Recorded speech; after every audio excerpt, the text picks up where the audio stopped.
Príjemné popoludne želáme všetkým priaznivcom športu a predovšetkým motorizmu zo Žitavian, z motokrosového areálu Vršky nedaleko Zlatých Moraviec, odkiaľ sme pre vás pripravili záznam zo 7 pretekov seriálu tohtoročných majstrovstiev Európy v autokrose. Po našich priamych prenosoch z veľkej ceny Slovenska cestných motocyklov v Dolnom Hričove a po priamom prenose z veľkých Uheriec z majstrovstiev sveta v motokrose do 125 kubických centimetrov, teda pohľad na ďalšie významné motoristické podujatie u nás doma na Slovensku.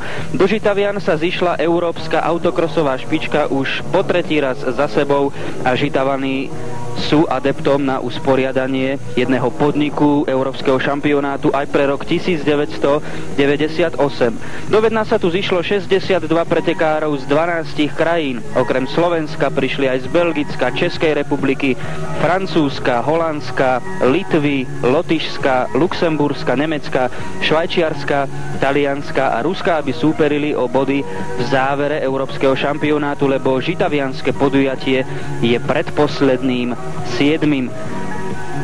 Nechýbal nikto z vedúcich pretekárov, ktorí sú na čele jednotlivých troch divízií. Helmut Wild zo Spolkovej republiky Nemecko v divízii 1, Holanďan Fritz Duijenstra v divízii 3 do 1600 cm kubických, ani Nemec Horst Uhlenbrock v kráľovskej divízii 3 do 3500 cm kubických a svoje zastúpenie malo samozrejme aj Slovensko v podobe 11 pretekárov.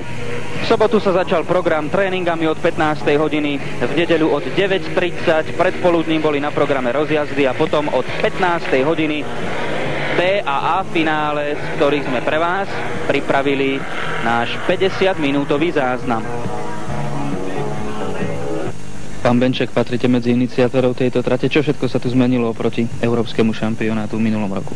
No, nastali tu obrovské zmeny, lebo Medzinárodná organizácia automobilového športu FIA v Paríži nariadila bezpečnostné opatrenia, ktoré treba dodržať v rámci bezpečnosti divákov a najmä bezpečnosti pretekárov. Už dneska sme mali možnosť vidieť na trati, jak sú dôležité tie zvodidlá, ktoré bolo potrebné prakticky zrekonštruovať do výšky 1 metra, čiže trojité zvodidlá.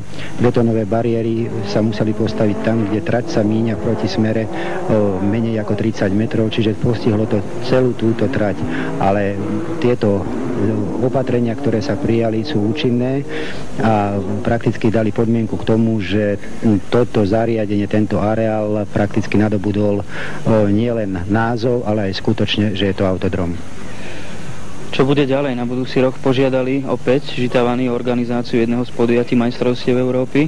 Pochopiteľne, Žitavany už po Vlaňačku sa zapísali dobrou organizáciou medzi poriadateľov majstrovstva Európy.